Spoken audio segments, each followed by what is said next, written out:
Fala galera! Você já jogou Angry Birds e se perguntou por que os pássaros não voam em linha reta até o alvo? Eles seguem uma trajetória curva, certo? Este movimento é conhecido como lançamento oblíquo.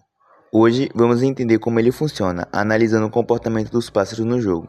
Vamos quebrar esse movimento em duas partes e ver como ele está relacionado com a física. O movimento de um pássaro em lançamento oblíquo pode ser dividido em dois componentes: o movimento horizontal no eixo X e o movimento vertical no eixo Y. Isso significa que ao mesmo tempo que o pássaro se desloca para frente, ele sobe e desce. Estes dois movimentos acontecem simultaneamente, mas com comportamentos diferentes, e a física por trás de cada um é única. Vamos começar com o movimento do eixo horizontal. Aqui o movimento é uniforme, ou seja, a velocidade do pássaro não muda. Isso é porque não há nenhuma força externa agindo nesse eixo, com a gravidade.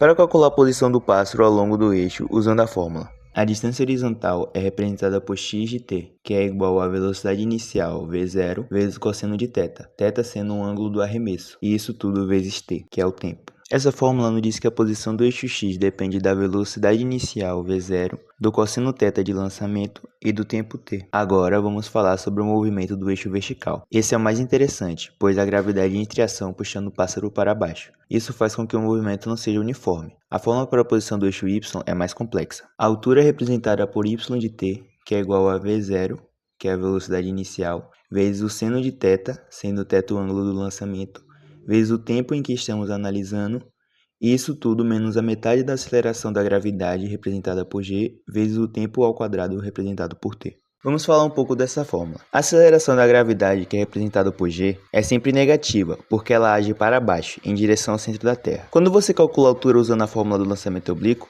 essa aceleração negativa acaba subtraindo da velocidade inicial do corpo, ou seja, ela vai diminuindo a velocidade da subida do corpo. A primeira parte da equação, que é a velocidade inicial v0 multiplicada pelo tempo, representa meio que o impulso inicial que o corpo recebe para sair do chão. Essa velocidade inicial faz o corpo subir, mas à medida que o tempo passa, a gravidade vai desacelerando o movimento, diminuindo assim a altura até o corpo atingir o ponto mais alto da trajetória, onde a velocidade vertical é zero. Esse ponto máximo é o topo da trajetória, onde o corpo para de subir, mas ainda não começa a cair.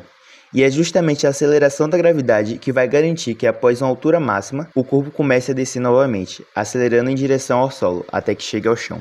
Um fato interessante sobre o lançamento oblíquo é que podemos calcular a posição vertical y sem precisar do tempo explicitamente.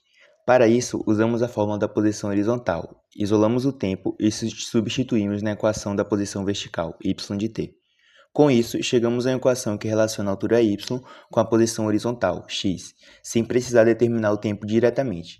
Essa fórmula é muito útil em problemas que envolvem lançamento oblíquo, pois simplifica bastante os cálculos. E é isso, galera. No fim das contas, vemos que o lançamento oblíquo, que parece algo super teórico, está presente até nos nossos jogos favoritos, como o Angry Birds. As equações que aprendemos não só ajudam a calcular trajetórias e alturas, mas também mostram como a física está em tudo ao nosso redor, até nos passarinhos irritados que tentam derrubar porcos. Da próxima vez que jogarem, lembre-se, por trás de cada estilingada tem um monte de física rolando. A ciência pode ser desafiadora, mas também é super divertida quando entendemos como ela funciona no nosso dia a dia. Valeu por assistir e até a próxima.